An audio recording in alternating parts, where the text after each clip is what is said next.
very good afternoon to you all. My name is Douglas Drekonen. I am your host today for this week's community show. Welcome back to this edition of the weekly conversation where we have community members come and talk about issues that are affecting the community around. Otherwise, tonight I am joined by a very wonderful and distinguished panel. And the panel is going to help us unpack tonight's topic, which is talking about saving, investment, and preparing for retirement. But before I go straight into the discussion of tonight, allow me introduce the panelists that we have today. Today we are joined by Mr. Nicholas Arujo. Mr. Nicholas Arujo is an author of the ideals of the ideal startup Beyond Education and the Breakthrough. He's an economist, tax expert, and a business analyst. Thank you for joining us, Mr. Nicholas Arujo. We're very happy to have you here. And when the time comes, I will ask you to unmute and introduce yourself, maybe briefly, in case I've left something out. Other than that, we are joined by Miss Mildred Kansime. Miss Mildred Kansime works with Southeastern Private Sector Promotion Enterprise as the program officer. Thank you very much, Ms. Mildred Kansime, for joining us in this week's conversation of the community show. Other than Ms. Mildred Kansime, we are joined by Mr. Kawanguzi Salim. Mr. Kawanguzi Salim is the project assistant at IntraHealth Uganda. Last but not least, we are joined by Samanya Patience Leleru, who will also later on help us unmute and introduce herself. Other than that, I'll begin with you, Mr. Nicholas Arujo. In just less than 30 seconds, if at all I've left something out, unmute, introduce yourself, and then we have the other panelists also say hi to the viewers, and we begin tonight's conversation. Mr. Nicholas, the floor is yours. Yeah, thank you so much, Drake. As you rightly said, my name is Nicholas Arujo, and good afternoon to all our viewers. You indeed introduced me very well. I'm an economist and author of real-life books, the latest one being The Ideal Startup, which looks at the practical strategies that people can apply in their new businesses to succeed. I'm very happy to be part of this conversation and look forward to engaging with other panelists. Thank you very much. Thank you. Thank you very much, Mr. Nicholas Arujo. We're looking forward to delving into that book and understanding how people in the community can use your knowledge and insight in that book to better themselves in terms of finances. Thank you. Let's have Mildred Kansime. Mildred Kansime, please unmute, introduce yourself, and say hello to the viewers. Hello, viewers. My name is Kansime Mildred. I work for Southeastern Private Sector. I am a VSLA expert. VSLA is Village Savings and Loan Association. I'm an expert in that. I'm a consultant in financial literacy. I do consultative trainings in financial literacy, business skills, and others for circles and VSLAs. Thank you. Thank you very much, Mildred. I think you're actually the right person to help us break down some simple, basic financial concepts that people would love, the viewers of the community show would love to understand. Thank you. We're looking forward to having a wonderful discussion with you. Mr. Kawanguzi Salim, kindly unmute and introduce yourself. Good afternoon, everyone. My name is Kawanguzi Salim, like you rightly introduced me. I work for IntraHealth, but I'm a social behavior change and communication specialist. But also, I call myself a common man, and I'm glad to be part of this panel to discuss about my passion here. Thank you. Thank you very much, Mr. Kawanguzi Salim. Last but not least, let us have Samanya. Good afternoon to you. I'm called Samanya Patience. I work for a company called Kasana International. Under that company, we have different departments. We have the bar and the restaurant. We have the cafeteria, and we have real estate. And also we have, under the saving and investment, we have the circle called Kasana Saving Circle. It as well has a branch in Mbale and in Barara. Thank you. Thank you very much for that wonderful introduction. Definitely our panel tonight is quite experienced and has has expertise in savings, investment, and retirement. But let's start right away with Mr. Nicholas Arujo. Mr. Nicholas Arujo, you are an author, and in your book, in your book, The Ideal Startup Beyond Education and Breakthrough, you are an economist. For us to kickstart tonight's conversation, we must have a context to tonight's conversation. So for our viewers out there who would maybe want to understand what we're discussing today, put tonight's conversation in a simple context to just have a nice introduction that everyone who is joining can get to understand what we're talking about savings, about investment, and in just a simple context to tonight's debate. Yeah, thank you so much, Drake, and thank you so much, viewers, for joining us. Indeed, tonight we are talking about savings, investment, and preparing for retirement. This is the kind of conversation that we all need. This is the kind of conversation that we must all have, because we must all save. We have no option. We have to save money. And before you invest, you must save. So we must save money. And after saving money, we must invest it, because once you don't invest the money, then you will lose it. Once you make the money, it begins by making the money. You make the money, then you save it. After saving it, you invest it in ventures that can grow it, such that in the future you have more money and it's able to work for you instead of you working all the time. So make the money, save it, invest it. And once you've done those three very well, then it means you don't need to worry about your retirement. Once you've saved the money well and you've invested it in areas that can grow it and give you cash flows that you can rely on both today and tomorrow, then it means that your retirement doesn't have to worry you, because you will have prepared enough. So I think it's a timely kind of discussion that we need to continuously have, both with ourselves and with other members and friends, because it's saving. Trust me, everyone has an issue with saving. No one can come here and say that they easily do it. It's a sacrifice. We all have lessons to learn. We all have challenges to deal with. So it is an interesting discussion to have, to share ideas on how we are able to save. And even after saving, where do you invest? That's also another big question that I see all the time, people are asking. Because sometimes people are able to save. There are so many savings groups. People are able to save their money, but then where do you invest it? So it's a good discussion for us to have, and I believe that we shall be able to share very good insights that we can all benefit from as panelists and as the viewers who are viewing this show. Otherwise, thank you so much, Mr. Moderator. Thank you. Thank you very much, Mr. Nicholas. That has been a very wonderful and elaborate introduction to tonight's conversation. It gives us a context of how exactly we should proceed with our conversation. Now, let us start the conversation from what you say people have to save money. But before you save money, you need to make the money. Then you save it, then later on prepare for retirement. But that is just an introduction that captures our whole conversation. Right now, I would like to welcome Kansime Mildred. Kansime, you are a financial expert and you deal in with communities in circles, among others. So for us to understand saving and investment, we need to know the difference between the two. So Kansime, as you unmute and turn on your camera, help us understand for the viewers out there the difference between what is saving, what is investing, and the difference between the two. Thank you. Thank you, moderator. Saving is putting aside, in simple terms, in a normal term, is putting aside what you have worked for future use. You get it? So when someone is saving, someone saves for different purposes.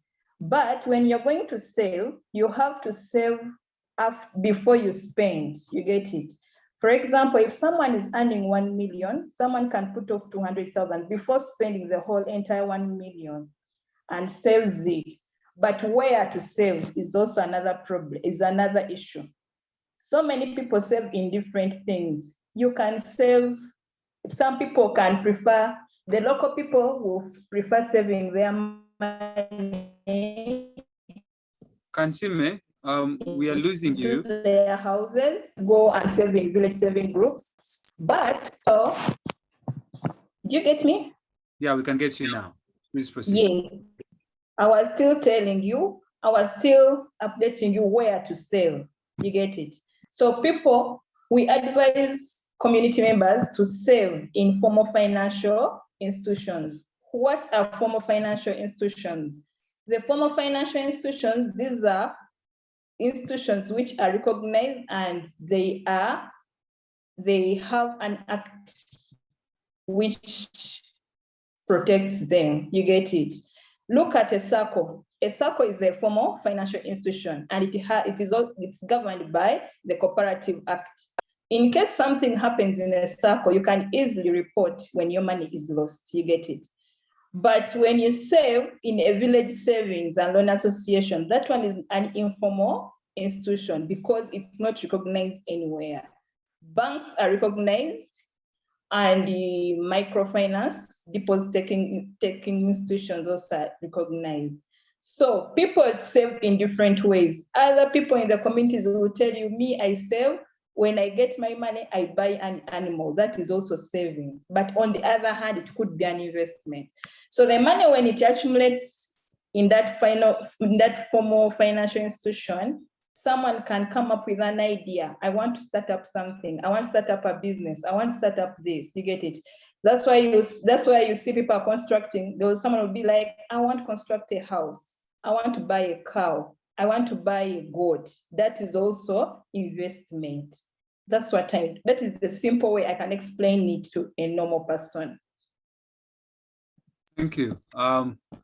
Thank you for breaking it down. You elaborately bring out the basic financial concept in terms of helping us understand the difference between saving and investing. At this time, I would like to bring Samanya, then I welcome my brother Kawanguzi after Samanya. Patience, you are you work with the community and you have circles in the various communities. And I believe in these circles, people oftentimes save for the short run. But also, I wanted to help us unpack or explain for us what compound interest is and its impact on long-term savings and investments. I beg your pardon?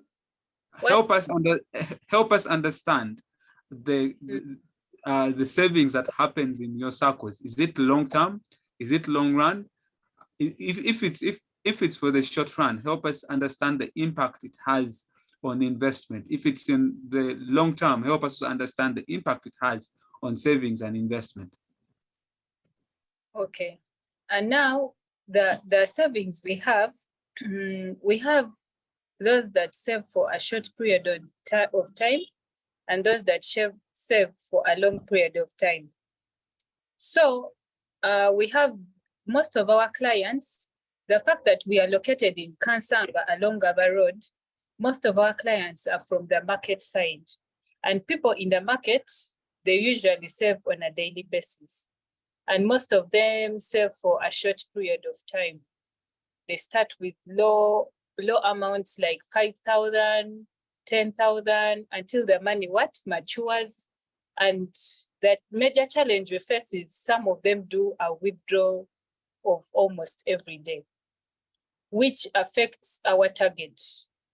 For example, these people are untimely. They can save today 1 million, tomorrow they are withdrawing 1 million, of which if they would have left the 1 million, we would save it in the other departments that we have, such that the interest can come out of it.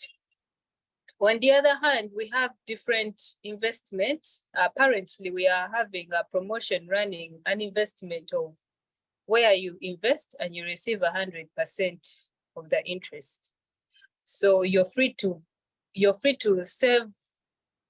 Yeah, thank you. Thank you for helping us break that down, that in the community that you're serving, people save either short run for short term or long term. But what is happening on ground is that people save oftentimes for the short term, which means they save today and tomorrow come and withdraw all of it. Now, I would like to now forward a question to Kawanguzi Salim. Kawanguzi Salim, when you listen to the submission of my sister Patience, she brings out a point that many people are only saving for the short term. That means you save today, tomorrow you go and withdraw everything. As you unmute and turn on your camera, do you think that inflation and the issue of purchasing power is affecting this? Thank you, Anan. I think where I'm from is not entirely kind of business setting, but also yes, the kind of work I do connects me a lot to the community. I agree inflation could be, but Douglas, let me tell you something that I have noticed about the topic at hand. You see, where I sit, I see colleagues who earn a lot of money, but 2 weeks they are moving around without anything. So you sit down and say, maybe I earn less, but he earns more, but he doesn't have money. 2 weeks in a new month. So as we look at this, I think we also need to deep dive into what reality is.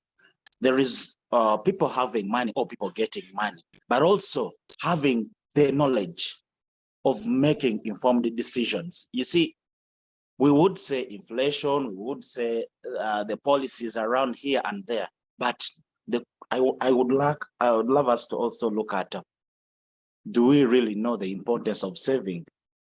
Do we appreciate that saving can lead us into investment and then a better retirement? As I conclude, I want to tell you that, you see, in the business world, keeping money in one place looks like you're giving another person power to use your own money. I have met people who will tell you, sorry, I would want to use this in Uganda, then I'll translate. Someone would say, like someone will literally say, why would I save the money? Yet that same money, I can invest it somewhere else and make more money. So I think as we discuss, we need to make this topic wider. Look at the business class, look at the people in farming, look at people who are in formal employment. But from the formal perspective, I think the biggest problem or the biggest issue when it comes to saving is we have a lot of priorities that overwhelm the amount of money we get. Then from the interactions with the business world, because I also run a small business, you see, inflation has really eaten us up, and ignorance. Thank you very much. I beg to stop there for now. Thank you. Thank you very much, Kawanguzi. You definitely bring in a very important perspective to tonight's conversation, that we need to widen the conversation and look at it from the angle of the business people, and possibly also people working in public service. You highlight that where you work, someone gets their salary, and before you see as if they have a lot of money, but before you know it, the money is blown, the money is gone. Now, my question will come then now to Mr. Nicholas Aruho. Mr. Nicholas Aruho, speaking from where Salim has left off, you understand that in this current Uganda of ours, people seem that people work in the public sector. When you're in the private sector, you may think someone in the public sector has made it. And people in the private sector keep on wishing that they also be in the private sector. And yet they are blowing out their money in just 2 weeks' time. Now, I want us to talk about those people as well. You talk about people in public sector, the importance of saving and how they can go ahead and save and invest, but also talk about people in the private sector. And then when you're talking about that, you then conclude with explaining possibly the different types of saving accounts that people should employ when they're working for their money in either public or private, how they can save it in those different types of accounts. Nicholas. Okay, thank you so much, Greg. And thank you so much for the discussion. Now, you mentioned the issue of people earning a lot of money and then at the end of the month, they don't have anything. Now, when it comes to saving, it is not about the amount of money you earn, it's about the amount of money that you keep. So you can have a good job that is paying you 10 million a month, but as long as you are not able to keep any of that money, or you're keeping only a very small fraction of that money, then the 10 million is not helping. And yet someone else can be earning 500,000 and they are able to save 100,000 a month. So we need to look at, of course, the amount of money you make has an effect on your capacity to save, but it is not obvious. And we've seen many people earning a lot of money for so many years, and when they retire, they don't have anything. So that's why it is important to look at how much money are you putting aside, how much money are you saving. When I first talked, I indicated that saving is not easy for anybody. So it's a sacrifice, it's a deliberate action that you have to take as an individual. You talk about the public sector. In this case, we can look at the people who are employed first, and those are sometimes what they call the corporates, where they are assured of a salary every month. Of course, the amounts may vary, but at least those who are employed are assured of some money at the end of every month.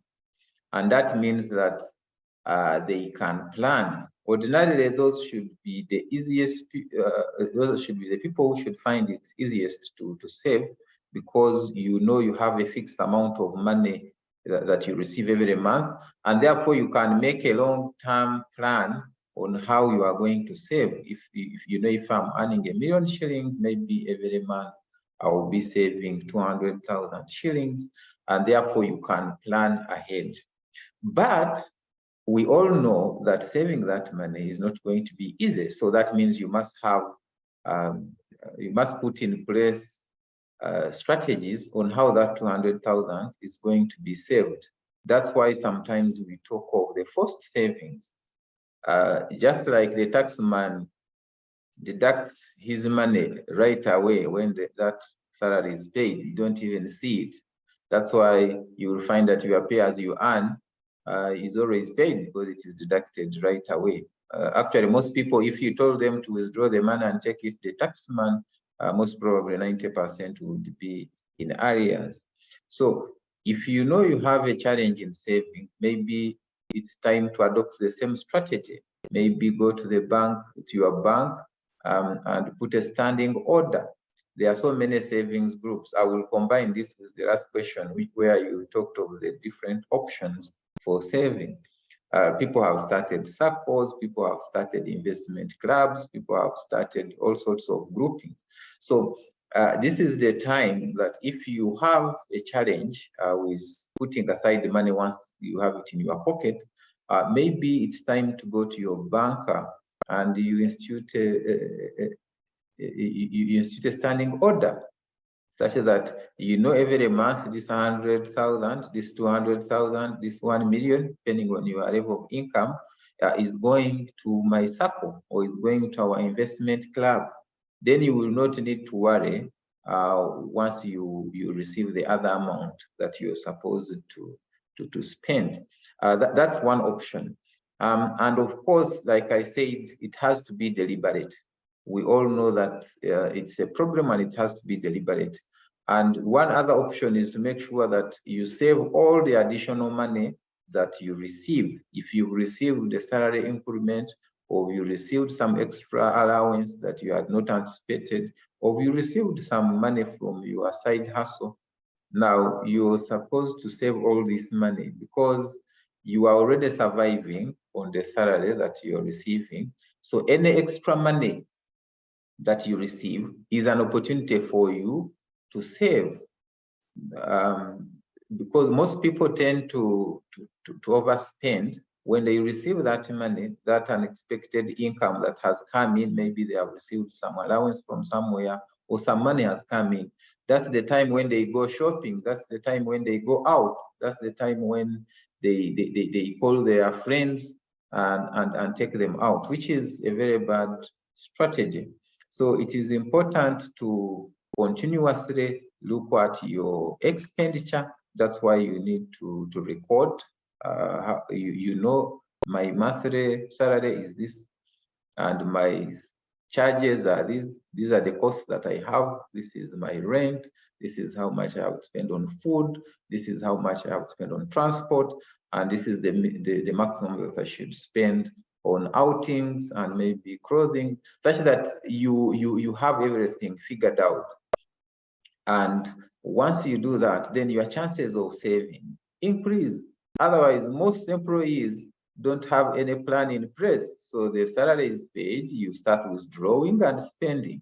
Before you realize it is done, and you still have 20 days to go before you receive the next salary. And that's why you find most of them going for salary advance, or going to their friends or to money lenders to pick money at a very high interest rate, which is a very bad habit. And yet it is something that we can all adopt as long as we are deliberate. And of course, for the business people, the dynamics are different. For the business people, they want cash flow, they need money to run their businesses, but it is still important for them to save. Now, for some business people, saving and investment may go hand in hand. For them, what they need to do is to make sure that they are not wasting this money, that they are separating business money and their personal money, because the business exists as a separate individual. So we have to see this money for the business is for the business. So you don't get money for the business in the evening when you are going, you get money from the drawer and then you go out and spend with your friends. So you separate your accounts, you separate your pockets. If you have different businesses, they should have different accounts, such that each business can account for its own money. And then when you're saving, you know this is the saving account for this business, because you need cash flow in business. Cash flow is king. So you must have cash for you to be able to run the business. And as long as you separate your money properly, you should be able to run the business. And then lastly, the options for saving. The options, of course, are many. As you collect money, because sometimes people want to have a lot of money before investing. So as you collect this money, it's instead of having it in your pocket or in a savings account somewhere where you're getting a very limited interest rate, you can invest in unit trusts, you can invest in treasury bills, you can invest in other options in the financial markets where you can get a little bit of interest, which is higher than the inflation rate, such that as you're waiting for the money to increase, maybe you want to buy land of 20 million. As you're waiting for this money to reach 20 million, it shouldn't be lying idle on the account. You can invest it somewhere in a collective investment scheme or in a unit trust, such that you get an interest rate of at least 12% per annum. And that is better than losing it to inflation, because if inflation is about 5, 6, 7%, and you get your 12%, then the money is growing as you add on extra money to reach your goal. That's what I can share for now. Thank you very much. Thank you very much, Nicholas. You bring out very interesting insights that I really love. You break it down into the people in the public service, people in private service, and you also go ahead and discuss for us the various investment options that there is. When you talk about when you talk about people in public service, you highlight that people in public service have an option of forced savings, and other than forced savings, they can also invest in circles as well. and saving circles, which are very good options and very good insights. And for people in business, as you say, their businesses are more like an investment and saving at the same time. But it's very important that these people in business should have two separate accounts for business and for business and for their own, and for their own benefit, for purposes of accountability.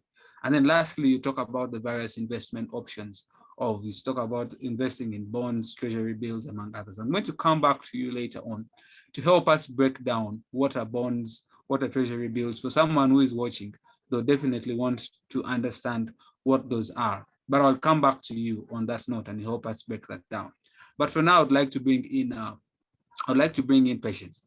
Patience, let us talk about retirement saving vehicles. That's my area of interest. Kindly explore for us, are there retirement accounts that possibly people who are out there watching, who are planning their retirement, could possibly use to save right now, so that when they retire, they can access their money from those accounts? The retirement account is not yet here. But besides the retirement account, we are having fixed accounts. You understand? Fixed accounts of different clients, because the circle is just new. I think it is just, it's 1.5 years old. We are still trying to grow it up. So the retirement account is not yet with us. However, we have the fixed account of different clients. Now, our targets for the savings circle, we also target these public officials, these people who work in a big company, in as much as we have the ones that save on a daily basis, the ones that earn less and save on a daily basis. But besides that, what I wanted to air out is, the thing I've seen about the circles is that some people are not aware of how they can save the money. They basically focus on what they earn. Like someone can be earning 100,000, you'll be like, what am I really going to save from this money? With the economy of now, the rate at which money is raising high, things are becoming expensive, life is becoming costly. So they don't look at what they can save. They look at the problem they can solve immediately. So if we educate these people on how they can save the money, on such that they can even start with a deposit of 10,000 or 5,000, that is so little money for some people on a daily basis, 5,000. But when you calculate it in a month or in a year, it is too much money if you save it in a daily basis. So as regards the retirement account, we are going to look up to that. But majorly, we wanted our focus to bring up these people that are saving with us, both that are earning less and those that are earning more. Thank you so much. Thank you. Thank you very much, Patience. That has been very vivid and very straight to the point. That you see, people are not aware of our savings, and oftentimes people, when they get money, they want to use their money to solve that immediate problem. And I think that is something that many people face. Personally, as a young person, I do face that as well. Every money that I get, I'll be like, oh, what problem can I solve with this money? And I think it's very important that we have more awareness campaigns and more information given to people out there. But nonetheless, Salim, you work as a project assistant with Infra Health, and I believe in the health sector, it's more like a formal setting. And you earlier on in your submission, you mentioned that you have colleagues. Often they look like they have money, but 2 weeks into the month, money is blown up, and they're moving into they're moving to money lenders, among others, and asking for savings. Now, my question to you is, how best can people in your formal line of work go ahead and save and invest the little that they get to possibly prepare themselves for the retirement that is yet to come? Salim. Yes, I'm here. Thank you. I was still waiting for you to finish. Now, I want to agree with the Salim, we are breaking you. speaker, that people in the formal sector need more finance literacy engagements.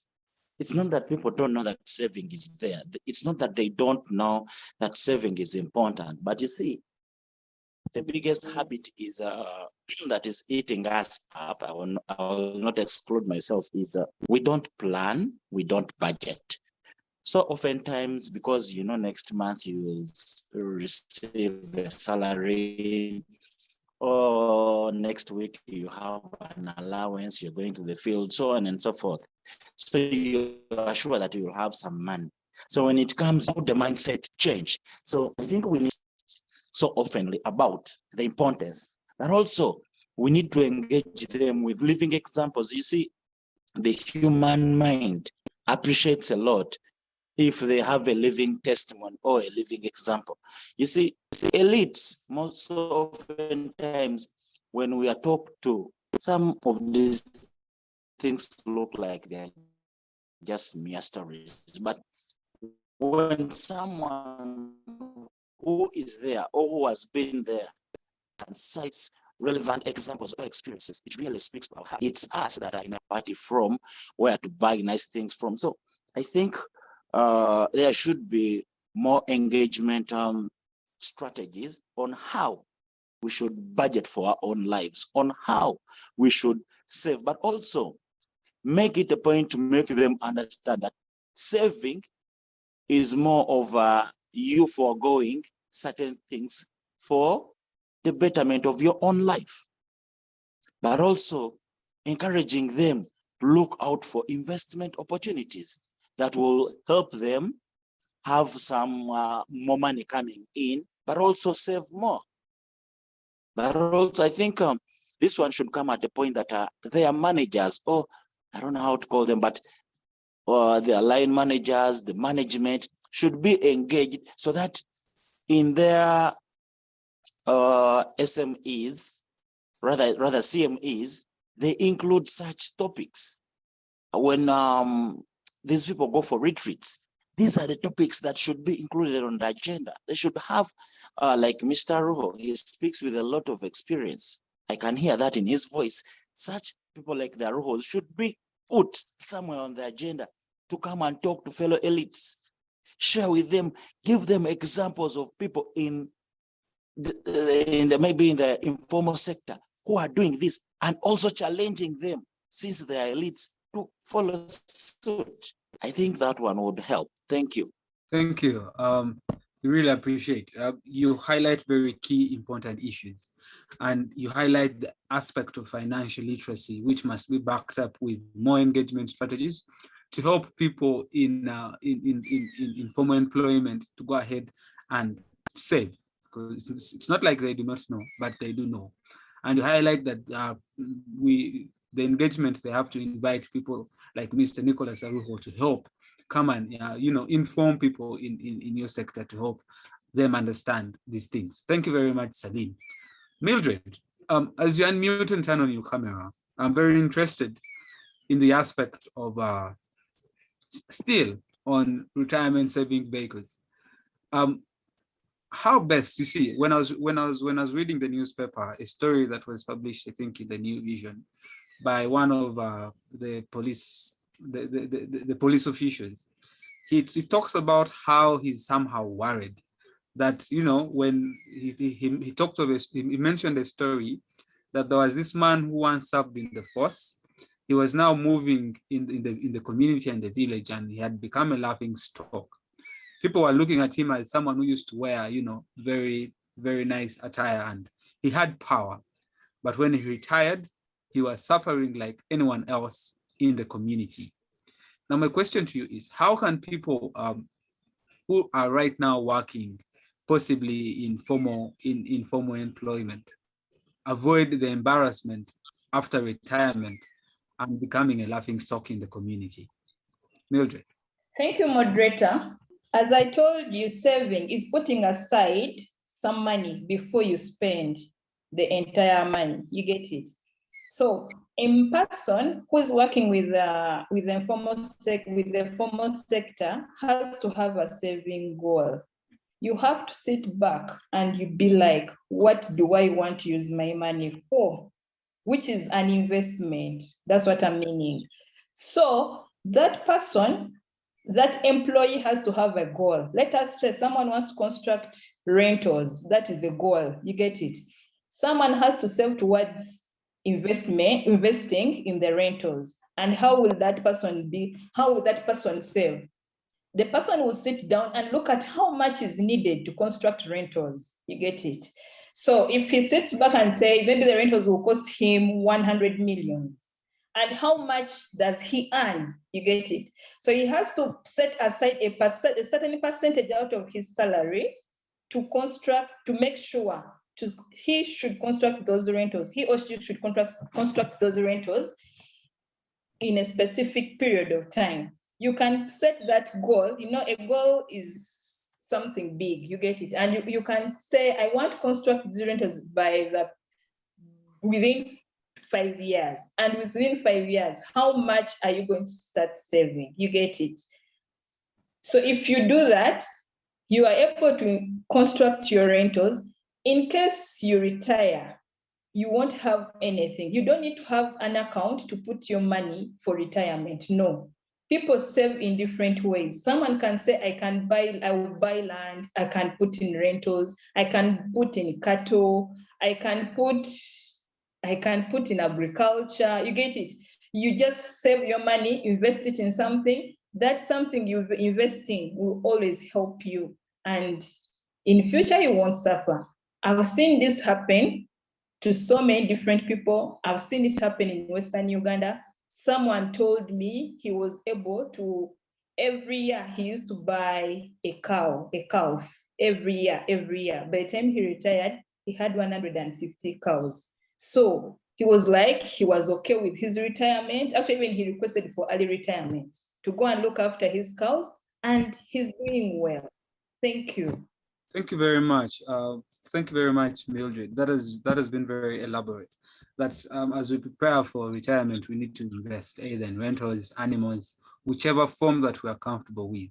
But I'm very interested. Oh, Salim, your hand is up. You have something to add. Please do add. Salim, we are breaking you. Maybe people like, can you hear me now? Can you hear me now? We can hear you. Yes. Please. Yeah, there is something that skipped my mind. That maybe when Aruho comes up to talk about, I would love him to at least say something about it.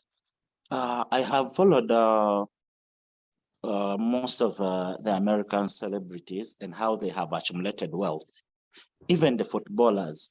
And you see, most of them, they have clothing lines tagged to their names. They have real estate companies tagged to their names. But when you try to read the stories there, they are instead shareholders. So what I interested myself in is to find out how do they maybe they have busy schedules. It's not that they are the smartest people, but how do they even get to know about these opportunities? And you realize that in the Western world, they have people who have, I don't know if they have studied investment or they are just good at investment. So they are called investment planners. So those investment planners look out for potential business investors. So let's say they will come to Drake and tell Drake, you know what? If you invested, let me say $1 million in business XY, on a monthly, you would earn this. And over a year, the turn up would be XY. So literally, Drake just gives them the money and he waits monthly, flow in. So it has always disturbed my mind. Like, there are people in this world who really understand. You see, having money, saving it and investing it are totally different things. There are people who have good talents, knowledge. Don't we have such people that are there in this country of ours who know where to invest and approach people who have the money? Because I think if such conversations came out, if such people were identified, we would be finding like me, Onen, and another person. We join hands, collect maybe 20 million, give Aruho, then we as we do our things every month, you expect a 500. So I want to hear that also. Is it possible? Is it there? Maybe that maybe we don't know. Thank you very much. Thank you. You bring very nice insights again to the conversation. As Mr. Nicholas unmutes and turns on his camera, I earlier on had a question for him to come and advise, or he mentioned that there are other investment and savings mechanisms such as bonds, stocks, mutual funds, among others, and possibly real estate. But also you could address the issue that that Salim brings up. Investment advisors that we see in the Western world, celebrities, footballers, musicians do have to help them manage their finances. Do we have similar, or are we yet to get similar people here in Uganda? Or how can we even actually get them and put them on the ground to help manage or help advise people? Yeah, thank you so much. Thank you so much, moderator. And indeed, thank you so much, Salim, also for raising this matter. I've written about such things in my book, The Ideal Startup, on the topic of raising capital. We still have challenges in the developing world. When you go to the developed world, we have things like the angel investors, crowdfunding. Now, the angel investors come in and invest money in startups. So you find that maybe Drake has a very good idea, which he has developed. He has a concept, he develops his pitch presentation, his pitch deck, and then there are people who have money and can invest in that idea. And then, of course, they take part of the ownership of that company. Their payment is in equity, so that they are part of the owners of the company. Of course, there is a risk involved. What they do is that they invest in several companies, well knowing that he may invest in 10 startups and 8 may fail, but 2 which succeed may give him a lot of money. Now, in Uganda, we are still struggling in that area, although some people have come up. For example, I have seen there is an organization called Kampala Angel Investors Association, and there are people who have startup who are helping startups. Some names may have gone off it, but there are some individuals who have come up with organizations that are helping startups, that are helping them to raise capital. And therefore, if someone really has a good idea, they can be able to approach some of these institutions and be able to raise some capital. And then for some people, for those who have money, because there are people who are working, they have the money, but they don't know where to invest it. And instead they keep making mistakes, investing in businesses which they cannot supervise, and at the end of the day, they lose their money. So there is a gap which me and you need to cross. There are people who have money, they are working, they have money, they receive salaries, they get salary loans, they have money to invest, but they don't know where to invest it. Then there are people with ideas. There are young people with so many good startup ideas, but they don't have capital. So there is need, our market still has that gap. Some people, like I said, are coming up to close it, but it is still a big gap, which me and you need to look at on how to resolve. But that doesn't mean that for now, we cannot do anything. Even now, as an employee, as a professional, if someone is working and they don't have time to do business on their own, they can get a good partner such that they start this business where the other person has the skills, and the time to run the business, while the professional has the money to invest. As long as you get a good partner, what you have to look at is to make sure that you have a good partnership agreement, such that the roles, the responsibilities are clearly stated. So there must be an agreement at the beginning of your partnership, such that everything is clear: who will contribute what, who will be in charge of the decisions, who will do what, and at the end of the day, who will handle the finances, how will profits be shared, so that all those you need to approach a lawyer, so that all those are clearly stated at the beginning. If you get a good partner who has the time and the skills necessary to run a certain business, then you can partner with them. As you do your work, you get capital and they run the business in that kind of partnership. The key thing here is getting a good partner. This partner should have the skills, only missing the capital which you can provide, and of course also some strategic direction. That's what I can say. But of course, the key point I need to mention here is that there is still a gap as compared to the developed world, where the angel investors, and crowdfunding, that area is very developed. Now, going to your other question of the other investment options, you know, most people are investing in land, in rentals, those who have money, that is. But there are other investment options, and they are the ones I will try to talk about, even for someone who has little money. Now, some people think that, for example, investing in capital markets, you need to have a lot of money. But the minimum amount of money you need to buy these treasury bills and bonds is just 100,000. So that means that most of the people viewing us have the capacity to invest in these treasury bills and bonds. The only thing they are missing is information.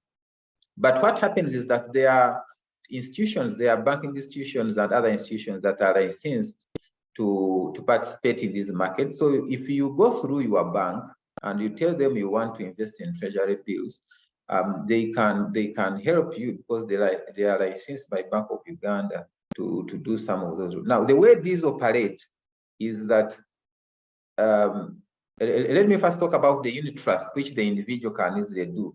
Now, the unit trusts, for example, they are licensed fund managers, licensed by the Capital Markets Authority. Some are insurance companies and others just fund managers. It means that you can give them your money and they invest it for you. These are licensed institutions, so you can't lose your money. They invest it for you and then give you interest. Their interest ranges between 10 to 12% per annum. It's not a lot, but it's better than keeping the money idle. So unit trust means that when you approach any of these companies, you give them your money and they give you these interests on a daily basis, meaning that if you want to withdraw the money at any point, you can withdraw and go with the interest that you have earned. So you can look out for these licensed companies. If you have now, some investment clubs are struggling with money. They collect money, but they are waiting for it to reach 50 million before they can invest. So give that money to a unit trust, get some 12%. It will help you to grow your money, even you as an individual. And you can come as a group, what they call a collective investment scheme, and you collect this money and you invest it together. And this money is safe. You can get it anytime you need it. Now, looking at the government papers, what we call the treasury bills and bonds, government, as you know, borrows money from the public. In addition to borrowing money from other international organizations and nations, they borrow money from the public by issuing government paper. So when you buy this paper, they give you interest, and their interest can range between like 12% and 18%, depending on how long the paper has been bought. So if, for example, you've bought a bond for 10 years or 5 years or 3 months, now it means that you will earn your, whether it is 15% or 13 or whatever, you get, and they pay you twice. Like if when you buy bonds, they pay you your interest twice in a year. So twice in a year, they will give you, after 6 months, they will give you part of your interest for that year, and the principal remains at the end of the period. They give you back your interest. Now, when you compare that with some of the other investments that we are putting money, like building, rentals, and all sorts of things, you find that the person, now I'm talking to those who have money, the person who gets 300 million or 500 million and puts it in rentals, the amount of rent he earns is less than if you got that 500 million and bought a bond and it is giving you like 17–18% per annum. You actually get much more than the person who is getting the rent. And this is risk-free. There is no risk. Government has not defaulted on any of these instruments in a long time. I know we don't have a lot of time. Let me stop there for now. Thank you very much. Thank you. Thank you very much, Mr. Ruho. You highlight and bring out very key issues. Definitely a tax and a business expert from how you submit and how you bring out the arguments. We are almost we have actually reached to the top of the hour of our conversation, but there are a few questions that have been asked by some of our viewers earlier on. So I'm going to just ask, I'm going to ask the questions to each of you. There are 5 questions. So I'll start with Kansime. Kansime, there's a question from one of our panel from the audience that says, how can we save this economy where expenditure is higher than income? That question goes to you, Kansime. How can we save in this economy where expenditure is higher than income? Well, now, thank you, moderator. How we can save in this economy where the expenditure is more than higher than our income. Yes. Yes. To my thinking, the people have to come up with budgets. They have to come up with budgets, cut costs where need be. Let them concentrate on needs. You get it. Let them concentrate on needs, but saving has to be included in the budget. With that, they'll do it. Okay, thank you. All. Thank you very much. The second question goes to Nicholas, then I'll come to Salim. Nicholas, one of the viewers said that in this generation, it's hard to work on our investment plan, where you get a job at 35 years when you already have a family and inflation is high. So this question is, how best can you advise such a person?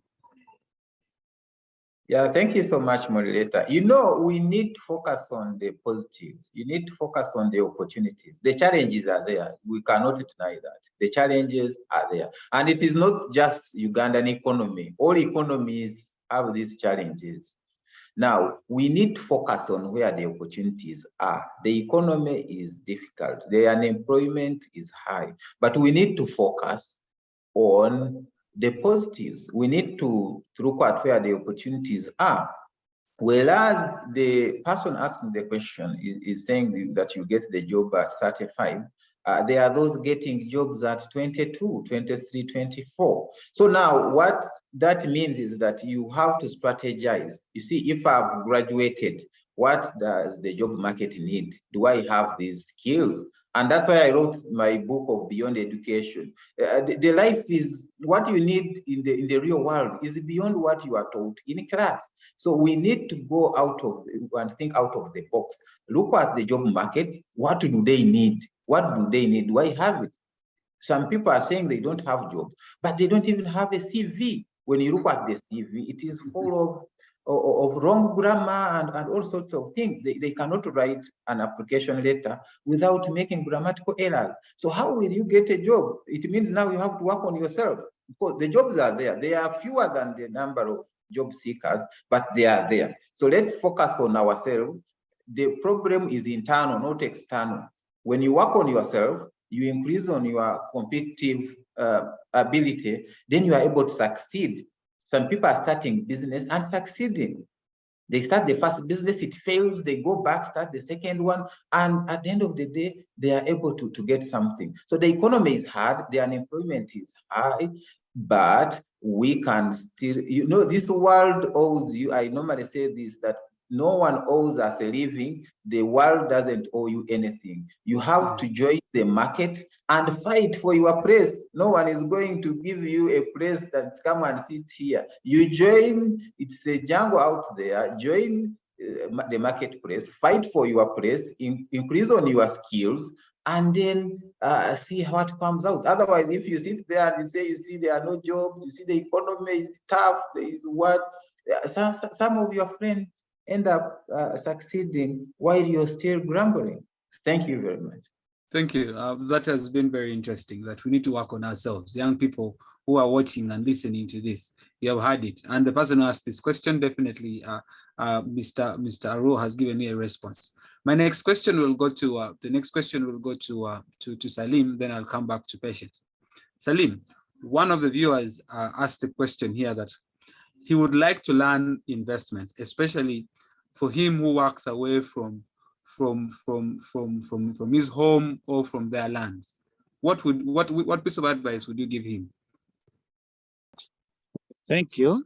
But then I think personally, where I work from is not where I come from.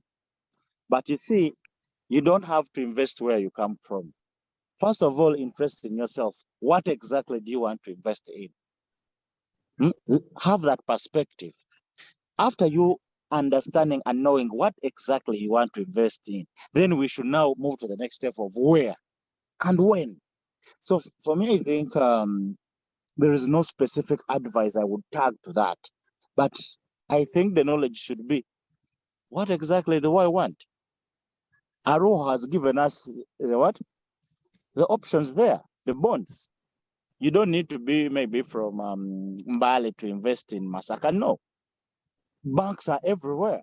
So I think we should look at the option of what do I want? When do I want it? Or when do I start it? And what is the target I'm looking at?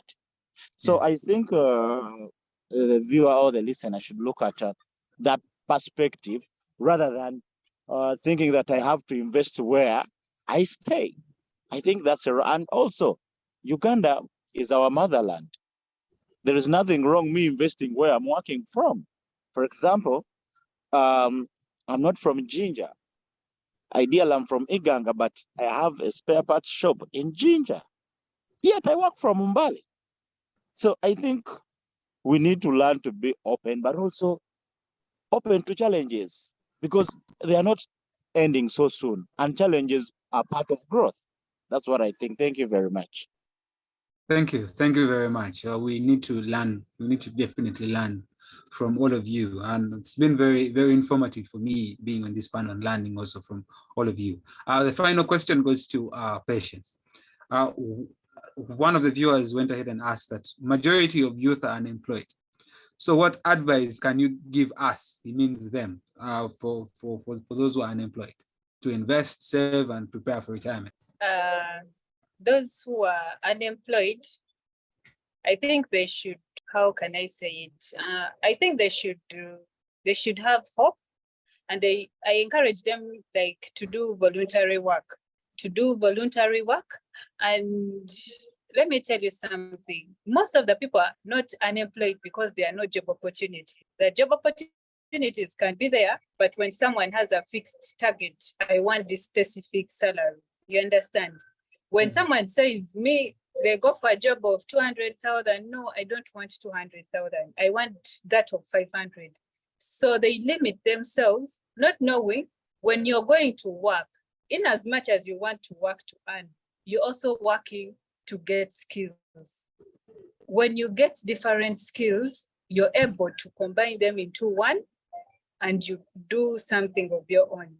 Let me give you as an example of my own. I formerly worked in UBA And when I was working in UBA, I worked there obviously for a month. Then COVID came in. And the branch manager called me and was like, Patience, there's a friend of mine that wants someone to work.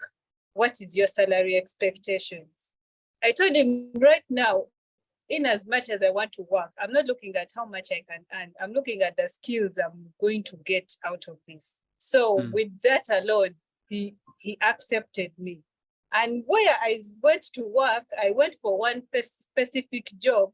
But right now, if I tell you the job I'm doing a job of 6 people.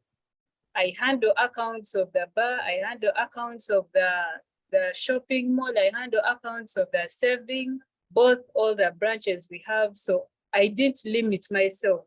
And the moment you're open to learning and unlearning and relearning, you'll eventually get what you want in life. So they have to be, don't limit yourself. Don't set a goal and say, no, I will wait for our job of 1 million. No, you can start from where you are. Perfect. Thank you. Patience, maybe as now you give your concluding remarks because we have reached the top of the hour. You can give us. Yes. Thank you so much for making me attend this Zoom meeting. I think as time goes on, more ideas will come. Like the previous speaker had said, people have money, but they don't know what to do with it. So if you look at me, I am seated in an investment I'm handling different companies, but I'm failing to reach out to get ideas. You understand? So these are people who have money and they don't know what to do with it. They are not exposed. So as we continue, I hope we are going to learn a lot, and also we shall share a lot. More will come. Definitely. Thank you so much. Thank you. Thank you very much, Patience, for taking time to join us in this wonderful discussion. It's been very informative, and we shall keep the conversations going. Let me have Salim, your concluding remarks. First of all, Onen, thank you for having me. It's been really a good discussion. Definitely. I think such engagements should be going on, and yeah, we should always be informed so that we can always also come and listen to other people sharing, because we cannot know everything. And to whoever is listening in and whoever has watched this, thank you for sparing a minute. It's been nice. Thank you. Thank you very much, Salim. It's definitely been nice having you also. Let's have Mildred Kansime. Yes, thank you for hosting me and having the opportunity to share my knowledge to the people out there. My advice is to the members, let us have financial discipline. Let us have the personal finance. Let us do the savings. Let us do the investments. At the end of the day, we won't suffer in future. That's all. Thank you so much. Thank you. Thank you very much. Mr. Nicholas, I'll conclude with you as you unmute and turn on your camera and give us your parting shots.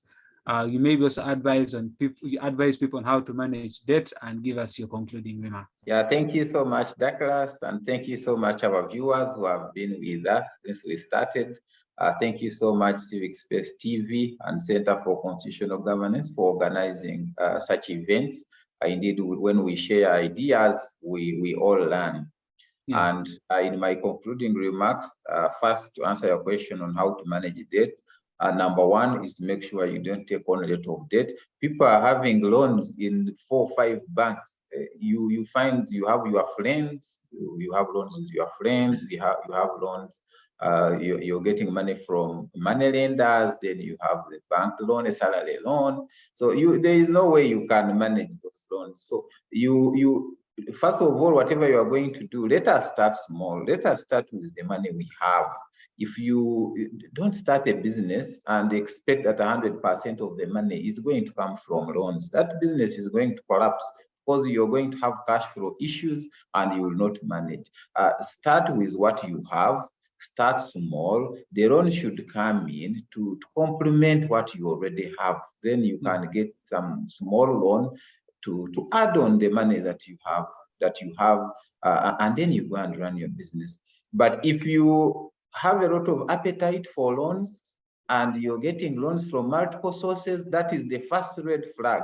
The moment you see yourself getting loans from multiple sources, then you know trouble is coming. So start with what you have, start small, and let things take time. Malcolm Gladwell has written a book called The Outliers, and he talks about the 10,000 rule. He says that it takes about 10,000 for you to be skilled in a certain area to reach the world level. It takes about 10,000 or 10 years. So these people you see who have succeeded in business, it has taken them time. But young people want to start today and be billionaires tomorrow. These things take time. Let us not put ourselves under a lot of pressure. And lastly, I want to encourage everyone, let us focus on the positives. Let us focus on the power that we have within. Let us improve our skills. Let us not complain all the time. The opportunities are there. Those who are ready will take them up. Thank you very much and have a good day. Thank you very much. It's been a pleasure having all of you on this particular topic of discussion: saving, investment, and preparing for retirement. From me, Douglas Draconen, I've been your host for this week's community show. Thank you very much, Samanya Patience Leleru. Thank you very much, Nicholas Arujo. Thank you very much, Kawanguzi Salim, and last but not least, Mildred Kantime. Otherwise, from the technical crew and the team at Civic Space TV, Center for Constitutional Governance, thank you very much. Please do watch again. Catch us again next week, same time, same place. It has been wonderful having this conversation. Otherwise, it has been a pleasure having all of you on this discussion. Have a blessed week and have a good afternoon. Thank you very much. Bye-bye. Cheers.